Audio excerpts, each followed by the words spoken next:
maybe I could start by asking you how you got into philosophy. What drew you to philosophy? My ambitions when I was young were artistic, I guess. I wanted to praise the things I thought needed praising in human life, preserve the things that needed preserving. I told myself that I would write music until I'd lived long enough to have things to write words about. I could never have known how long that would be. But I somehow got this idea in my head that music had to express ideas, and religion wasn't a source of ideas for me anymore, so I turned to philosophy to kind of look for ideas to express through music.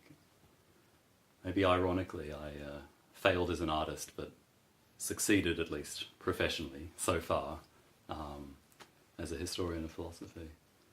Were you religious to begin with and then moved away from faith? I was sort of raised as a Catholic, and I think I have distinct memories of believing. I remember my mother telling me about the Holy Spirit and being, kind of fascinated and affectionate towards that idea. I don't know what counts as belief, right? But it does occur to me that if I were to list to you the philosophers that have inspired me, you'd get one Jew in a list of Catholics. So maybe not it works in Jew some either. Yeah. No. certainly not a good Catholic either. Yeah. Maybe there's some latent energy at work there. So maybe moving on to that, tonight you're going to be talking about R.G. Collingwood and Spinoza. What is it about these two that interests you?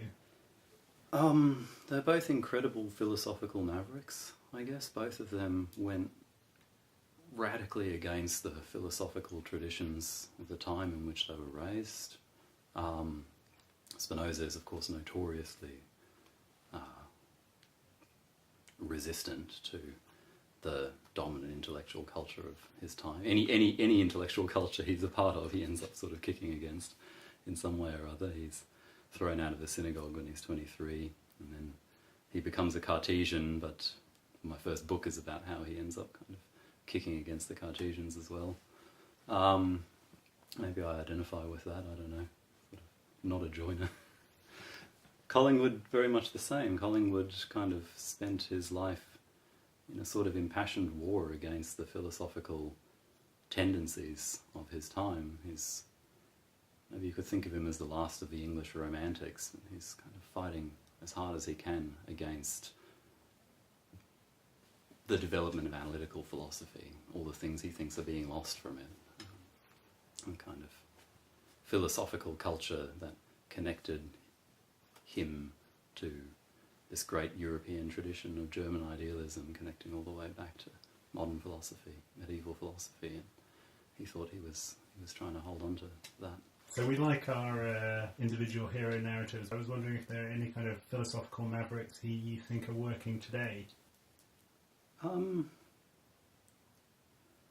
I think there are people who don't feel constrained by the sorts of conformist pressures in philosophy. I don't know if you would call them mavericks. I mean, Collingwood is violent, right? He's a violent writer.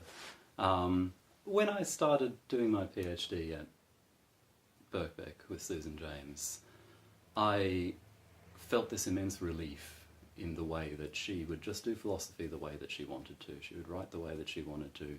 She didn't feel the need to conform to various sorts of unwritten norms about how philosophy must be done, or standards of rigour, very kind of specific to the discipline, maybe even culturally specific. So Sue always comes into my mind when I'm asked questions about philosophical heroes. She'll be embarrassed if she watches this.